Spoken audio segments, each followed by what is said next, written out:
Hey, it's David, and welcome to the Shepherd Revolution podcast. Today, we're going to be talking about the law of the heart. I promise to bring you practical value as an educator, parent, and a leader so you can start educating differently starting today. We're on episode number 5 on the series, Teaching to Change Lives. I'm so excited. In the last episode, we talked about the law of communication by understanding that the word communication, its root word means common. So finding commonality, we talked about the 3 essential components: thoughts, feelings, and action. And then we dove into a little bit on how changing our language can change our lives.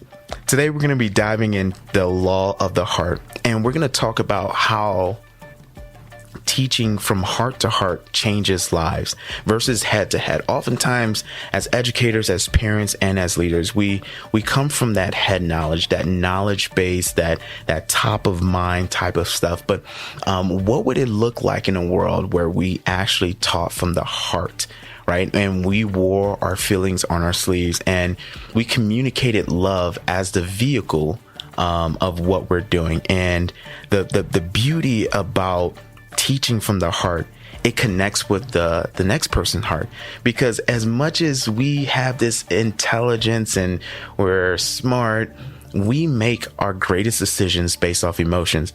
I remember having a conversation with my oldest son, and he was talking about, I don't make decisions based off emotions. And I was like, how do you feel? He was like, well, I'm thinking this, but I'm like, do you feel upset right now? And he was like, yes. And I was like, so if you make a decision right now, would you be making a decision based off your emotions? He was like, oh, yes. So everything we do, it's emotionally driven, right? I remember when I used to sell cars, and one of the things they used to teach us to sell cars, I know if you've probably been to a car lot, you have your emotions about it. Slimy, sleazy car salesman, right? One of the things they taught us is to get you in the car. Right? If you're test driving the vehicle, you're likely to buy it because now your emotions, now you feel it. You see yourself in a new car. You smell the new car smell. It's amazing. You're just like, oh my goodness, I have to be in this. And the beauty about teaching from the heart is life changing, right? Because as a human being, we all desire a couple of things, to be seen, to be heard, to be known, to be loved.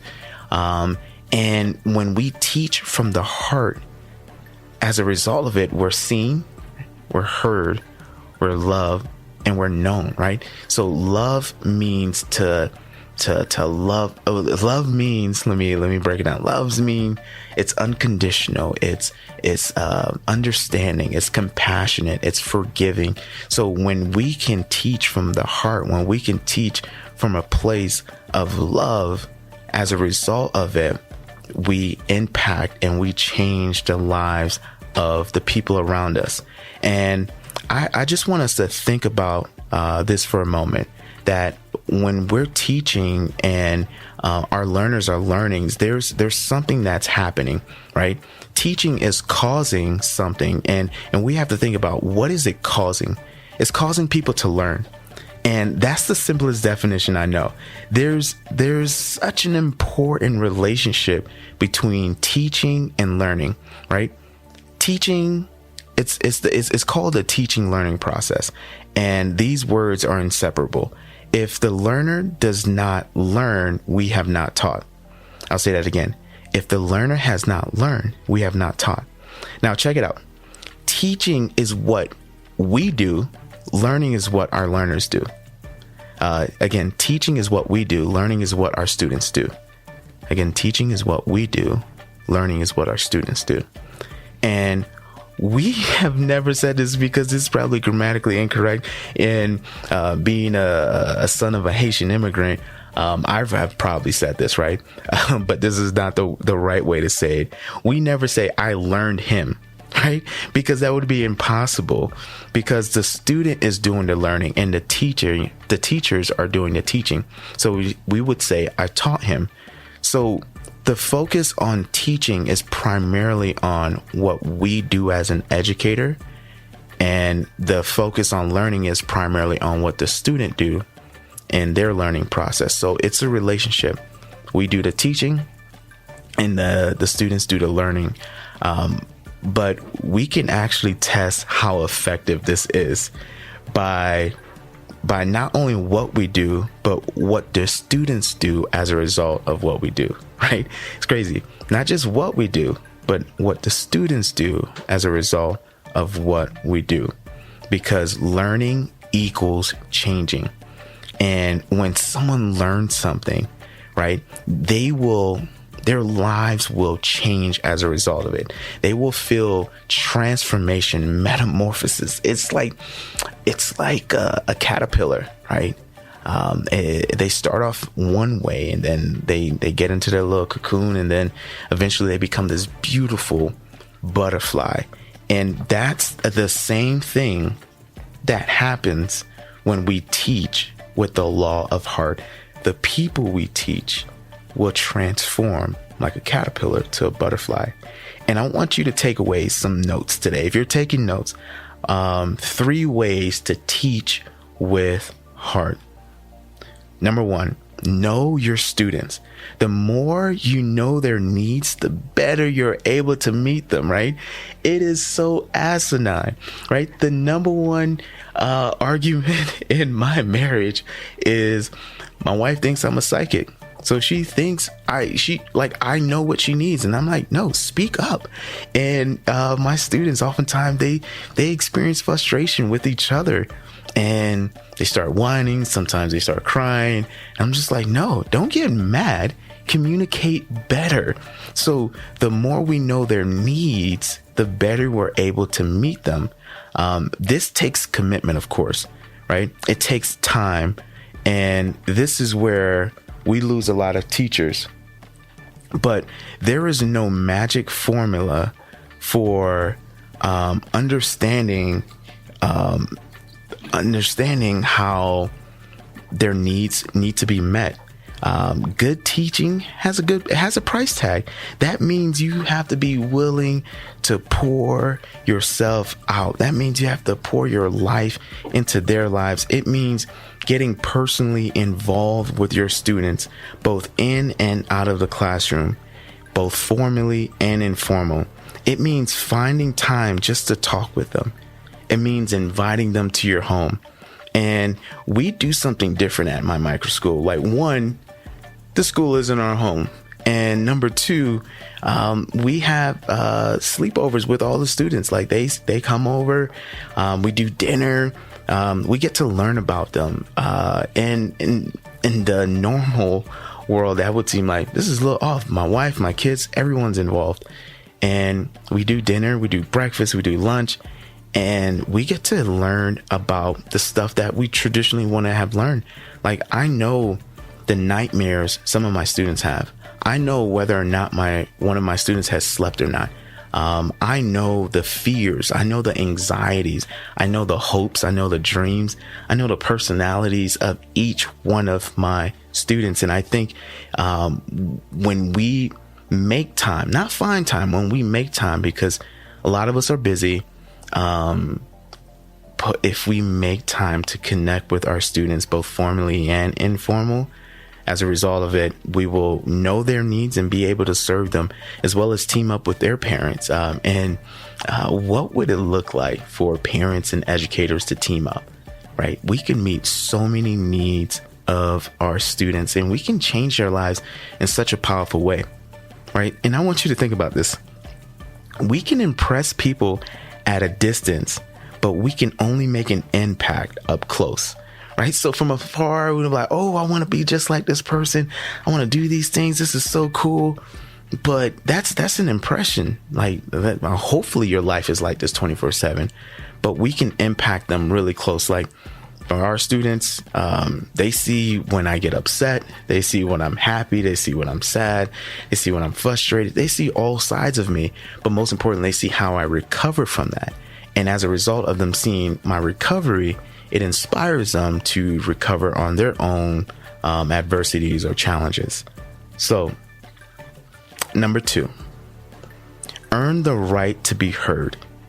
You can't walk out to the streets and tell the first guy you meet that he has a problem. Even if you know how to solve that problem, I guarantee you he's not going to let you into his world, right? We have to earn a right to be heard. And this is a challenge, especially in growing up for me in the Haitian community. People will tell you what you need to do. People are all consultants in the South. They're just like, this is what you need to do. But if we haven't earned the right to be heard, it's going to fall on dead ears, because credibility always precedes communication. We have to be a credible source. We have to be trusted.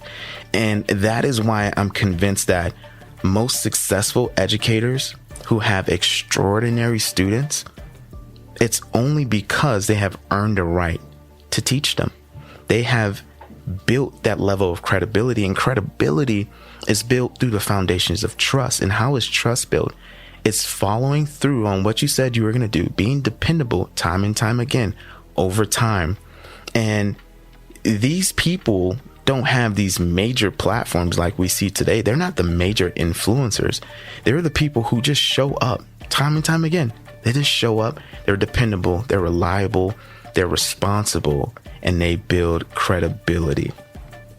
Number 3, be willing to become vulnerable with your students. Let them know what you're struggling with, right? Vulnerability is almost like a taboo in our world, right?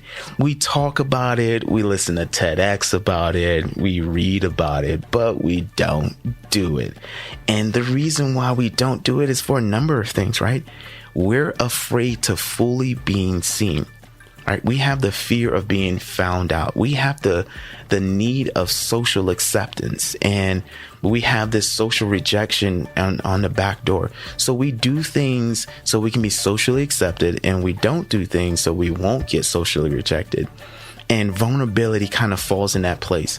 And if we're transparent, as a result of it, it's going to do one or two things to the people around us. It's going to motivate them and inspire them to be transparent, or they're going to not want to be around you. And either way, it works out, because now you don't have fake people around you. There's a lot of fake people, right? You know, COVID has finally caught up to our emotional mask that we wear, right? We wear this emotional mask and appear to have it all together. And in reality, we don't have it all together. So since I'm talking about it, I'm going to be vulnerable with you right now, right? My past, my shadow side, the things that I don't typically talk about, I'm going to talk about me right now. At times, and a lot of times, I'm a selfish person. I can be selfish. I can be arrogant. I can be condescending. I can be very mean. I can be cold-hearted. I can be numb. I can be manipulative, right? And that's me putting it out there. Those are things that I'm aware of, my shadow side. I'm aware of these behaviors. I'm aware that I don't have it all together. My marriage isn't perfect 24/7. I don't have a smile on my face all the time, because I get butthurt when people don't follow through, when people disappoint me, when they say, hey, David, I'll look out for you, or hey, let me know if you need anything, and they don't come through. Like, I'm upset. I am upset. Like, and my wife knows how upset I get. I'm like, man, this person didn't follow through. Like, what the heck, man? Right. So for me, it hurts my feelings. My feelings get hurt very easy. And on the surface, I don't really show it, because, you know, I grew up like, you know, just be a man and be tough. But my feelings get hurt, and I cry. I get emotional. The emotions that I express is usually frustration and anger.